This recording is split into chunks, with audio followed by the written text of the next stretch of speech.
Quilters Newsletter TV, the Quilters community, is brought to you by Husqvarna Viking, keeping the world sewing for over 140 years. Hi, and welcome to Quilters Newsletter TV, the Quilters community. I'm Lori, and with me today is Mary Kate. Mary Kate is going to talk to us about the triple pinwheel block, which is so versatile and not really too complicated. It's not. And I was introduced to this block when writing a pattern for a quilt by Pam Rocco, who is one of our regular columnists, and she writes the Words to Quilt By column, in which she talks about taking an idea and running with it and trying it in various configurations and ideas. And so we patterned one of those quilts called Simple Pinwheel, which is available as a free download from our website. But she uses this triple pinwheel block, and in order to write the pattern, I wanted to test it because I'd never made one before. Right. So I just wanted to make sure I knew what I was doing. So much fun. Of course, we always, we have a pattern, but this is a block. If you keep a couple of things in mind, it will be very easy to size it up, size it down, make with it what you will. So, and this is a sample of it right here in front of us. This is one of the samples that I made at home out of my stash. So, okay. Yeah, a lot of fun. But first, I think we should talk about just a basic single pinwheel, just in case, you just never know. So let's pull these over.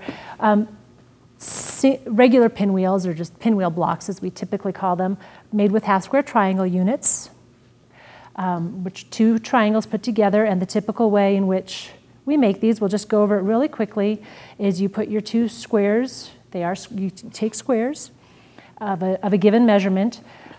In this case, it's 6.5 inches, which I think we'll talk about in a little bit. Yes. But, and you place them right sides together, draw a line from corner to corner, pin if you care to, and then stitch a 1/4 inch on either side of the line, cut down your center line, and you end up with your half-square triangle units. And let's just And each of those units makes two. Right. So you need to do this twice to get a pinwheel block. So let's just lay these out. Maybe help me, because nope. I know how to do this. What? Nope. Yep. Okay. And is that it? Did I get it? That's it. All right. So you would join these together, and there is your basic pinwheel block. A regular pinwheel. But we talked about how these were cut at 6.5 inches. And typically when we write a pattern for half-square triangle units, we have you cut them at 7/8 of an inch above your finished size. Right. So this is not going to make a 12-inch block. Correct. So get used to it. Yeah, that's just how it is. We'll touch on that again later, but just be aware. So to make this block, you need 3 strips of 2 fabrics each. So 3 strips each of 2 fabrics. That's probably a better way to put it.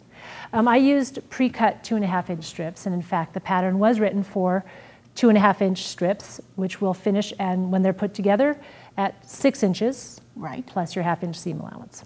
So again, it's not going to finish at 12 inches.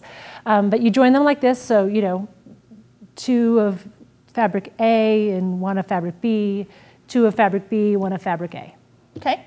And then this is where the math comes in. This is really the only place that you really have to think about it. And this is where you can size it up or size it down. So if you used 3.5 inch strips, your band would finish at 9 inches wide or high. So you'd want to cut your segments 9.5 inches wide. Right. So you want to end up with a square. That's basically what it is. Exactly. You want to end up with a square. So let's toss the band over to the side. And so that's what I did here. And a handy dandy hint I learned from Lori is if you layer your bands together and already have your seams nested in place, it's going to make it really easy to just cut, and then your units are exactly where they need to be. You don't have to think about it anymore. Right. So you could just lay your rotary ruler. Let's just demonstrate. This is a nice one because it's 8 inches wide, so you can line that up. As you can see, I cut it pretty well. And these are ready then to mark and to stitch. I don't need to do anything more with them, right? Right. So it's helpful for me to position them vertically with the stripes going away from me. And then I tilt it a little bit. And with pinked edges, it's a little hard to know exactly where the corner is. Yes. But, you know, this is, like I said, it's sort of an improvisational block. I'm not going to sweat it too much. And then you mark your line from corner to corner.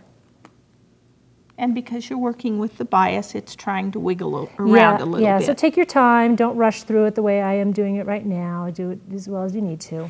That shows it nicely. I did pin these because I wanted to try to keep these from slipping, the little nested seams. Yeah, it's important that this match when you open it up. It really, again, it's going to do so much of the work for you. Exactly. So pin as much as you feel you need to. I just usually put in like one pin on each side and called it a day. And then we ended up with, let's fold one of these so we can see, again, after you cut them apart, they just open up and it's just, there it is. And you nested your seams so they just match beautifully. And let's just lay these out then. And the placement for this block is all of your little triangles go in the center. Oh, going back to the marking, before I forget. You could play around with it. I haven't yet, but I make a point of making sure that I'm marking in the same direction each time. So if I'm starting at this upper left corner and going to the lower right, I'm going to do that for my next set, because as we said, you need to do this twice for each block you want to make. It might be interesting to play with cutting it the opposite direction, because your squares are going to come out possibly looking different. Yeah, see, I don't know. That's why even though this block itself is not super improvisational, it offers me more like, well, I wonder what would happen if I did this. Right. What would happen if I had 3 different fabrics? What would happen if I had these 2 matching and these 2 matching? Right. What if, what if, what if? And that's where the play Yes. comes in and the improvisational aspect comes in. And that's pretty much it. We wanted to show them Oh, right. a couple of other things Yeah. that you'd done. So this was me, like I said, I went home and I decided I needed to just make one. And then I thought, well, I'm gonna make another one. And then I thought, I'm gonna make another one, because if you look at Pam's simple pinwheel quilt, she only made a handful Right. of these. And then she made a handful of regular single pinwheel blocks, interspersed with solid squares. One of the blocks isn't even full size, and so she added strips. And that's just part of the fun of what Yeah. Pam does, is she just plays around until she likes what she has. Yeah. And it's coming from a real artistic background, Yes. and she really does think about these things. So everything that you see, even if it's a happy accident, the fact that it's there is deliberate. Yes. Either she wanted to put it in or she decided she could live with it. Right. But she's very aware of what she does, and Yes. it's just a really great continuing lesson for me, working with her on how to incorporate that sense of play and exploration into everyday quilt making. Yes. So I really appreciate having that as part of my day job, you know? Yeah. Yeah, it's fun that it doesn't always have to be exactly according to the rules. So all you would want to do with this is just make sure, well, again, I'm about to say make sure this, but then maybe not. You know, I was going to say make sure that your strips are equal width, but then What would happen what if you would happen if you didn't? Now your seams might not meet up. They probably wouldn't meet up in the same way, but that would be an interesting look too. Yeah, it would. See? So much to play with now. Exactly. Now we need to go have fun. We do. So much to investigate. Again, what would happen if? What would happen if? I love it. Yes. Yeah. Yes. Thank you, Mary Kate. My pleasure. And thank you for joining us. I'm so glad you came. We'll see you next time. Quilters Newsletter TV, the Quilters community, is brought to you by Husqvarna Viking, keeping the world sewing for over 140 years.